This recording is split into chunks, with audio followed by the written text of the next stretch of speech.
So real quick, guys, before I want to just give you guys another thought on top constraints. So the same thing applies to those exterior walls.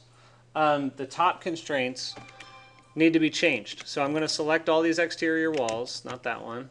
And I'm going to select this guy, that guy, that guy, that guy,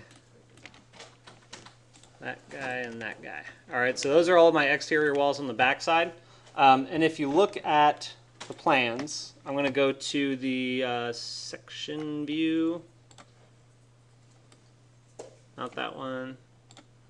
This one. So basically that wall, the exterior wall that kind of wraps around the back, at least for now, right? We're going to adjust a few things later. But it goes up to the second floor, and then it has a sort of balcony height wall attached to it. I don't know if that's actually a balcony yet, but we're going to set it to 42 inches above, just in case it is a balcony. So what you want to do is, after you've selected those walls, change the top constraint to level 2, and then we're going to add 42 inches. And that'll modify the height of that down a little bit. 42? Yep, 42 inches. That's the height of a guardrail that's elevated. Plus.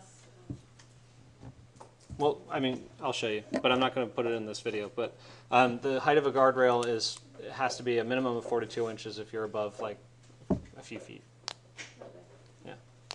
Actually, guardrails is 6 inches even. So I know it's a little intense, but yeah. Okay, so anyway, what you're going to notice is that there are a few little flyaway walls in the back. That's fine for now. We'll adjust those as we progress through developing the envelope of the building. What questions do you have? None? All right.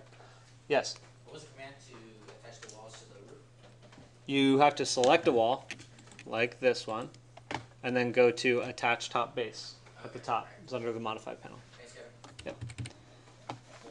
I have to catch up a lot, but